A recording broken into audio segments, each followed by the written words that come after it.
Hello and welcome to lesson number 2 in Unit 2, Quadratic Functions, Forms and Transformations in our grade 11 University College math class. This is Transformations Part 1, Stretches and Reflections.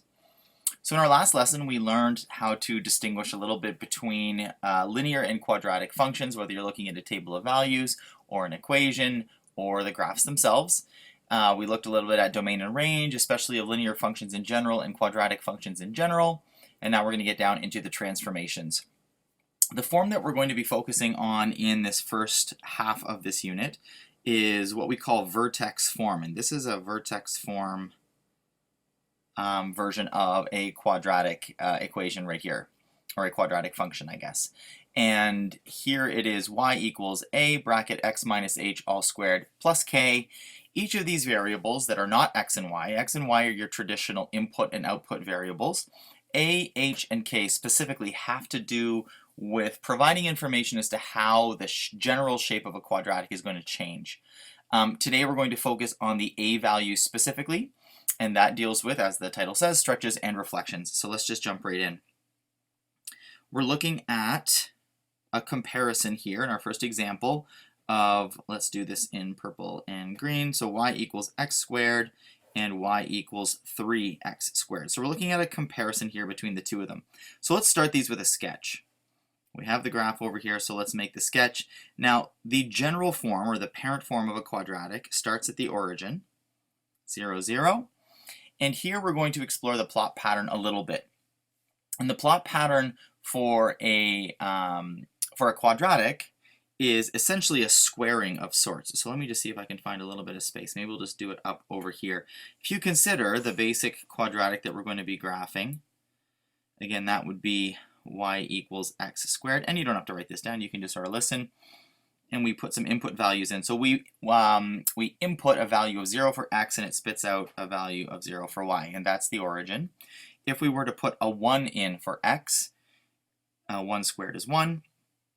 What's interesting about quadratics and what gives them this symmetrical sort of like shape is that if you were to put a negative value in there, negative 1 times negative 1 also gives you 1. And 2 gives you 2 squared, which is 4. Negative 2 gives you 4 also. And this pattern moves on with plus or minus 3 and 9, and plus or minus 4 and 16.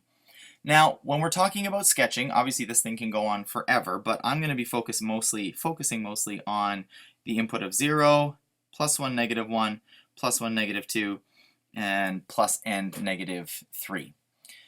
And their outputs, as you can see, are vertex, and then up 1, up 4, which is 2 squared, and up 9, which is 3 squared. So that's the heart of our plot pattern. We are going to spend some more time with it, but I wanted just to go over it really quickly right here, just as we're going to be doing some sketching today. So there's all that gone. Okay, so let's get back to it. As you recall, from our vertex, we go out 1 and up 1 squared, and that's both a positive 1 and a negative 1. So we go out 1, up 1, which is 1 squared, out 2, up 2 squared, 1, 2, 3, 4, and whoops, and then same thing from the vertex, out 2 in the negative direction, 1, 2, and up 1, 2, 3, 4. Here we have it.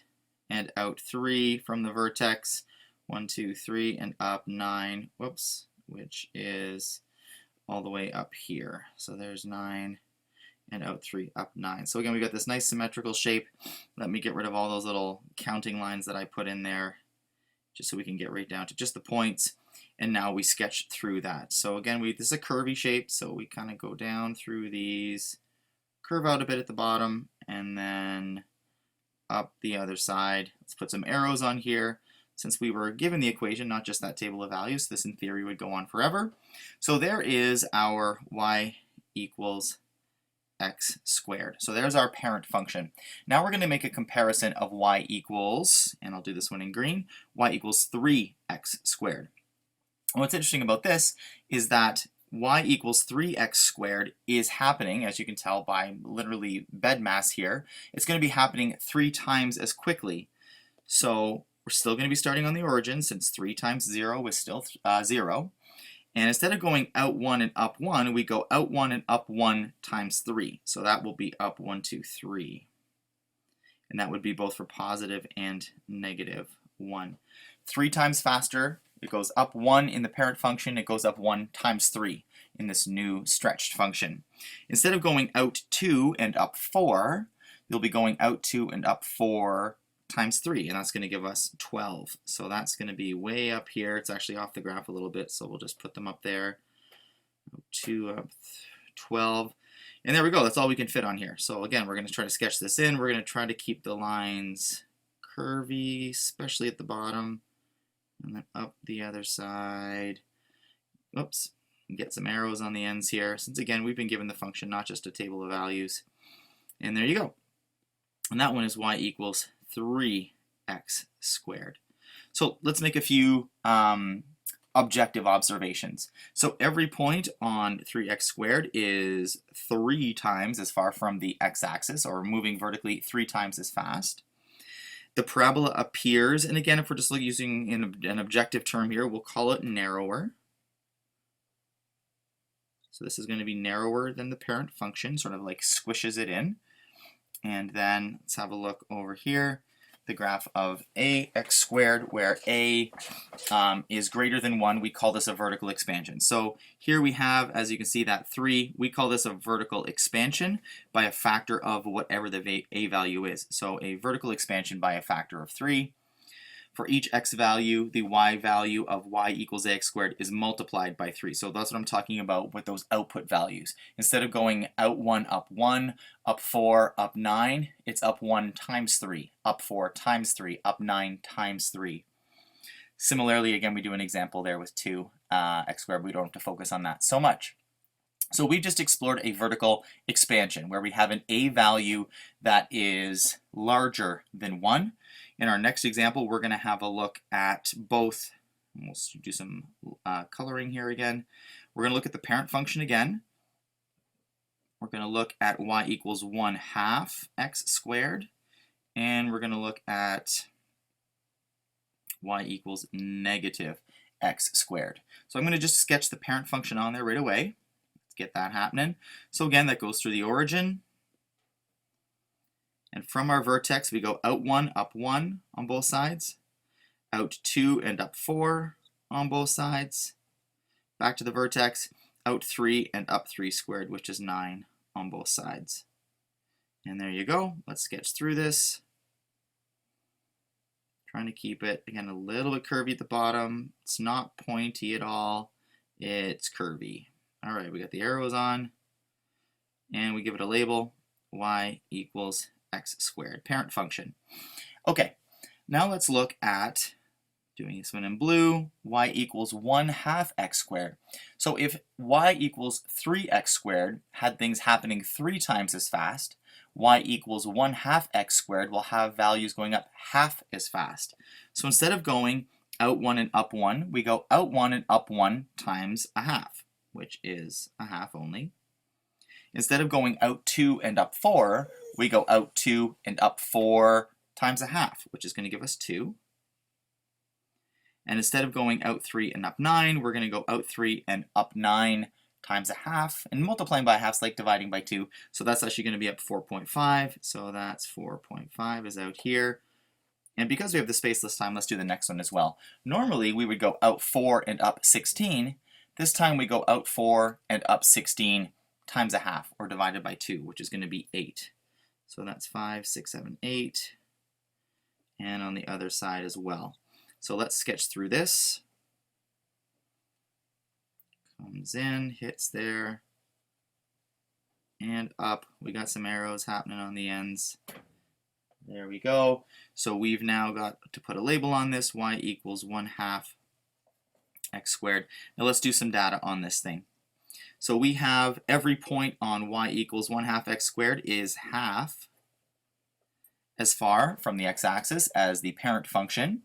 Now here this is really being very specific. It's saying between 0 and 1, so basically a proper fraction. We're going to call this, let me change up my colors here.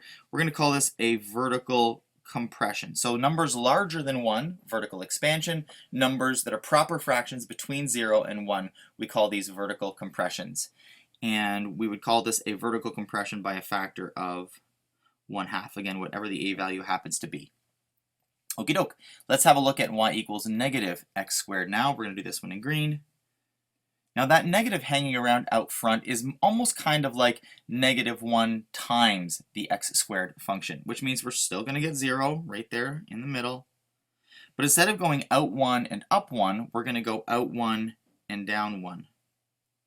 And instead of going out 2 and up 4, we're going to go out 2 and down 4.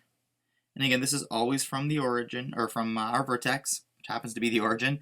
And instead of going out 3 and up 9, we go out 3 and down 9. And that hangs in right there. So let's get a sketch on this. Again, we're trying our best to kind of make it curvy as we hit our points. Down we go. Get ourselves some arrows on there. And a little label, y equals negative x squared. So what we see here is that we have a mirror image when you have a negative value out front, which is sort of a fancy way, or a not fancy way, of saying that we have a vertical reflection.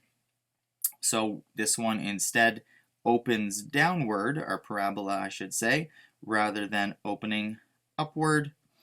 The graph of a, or y equals ax squared, where a is less than 0, involves a vertical reflection, is what we're going to squeeze in here.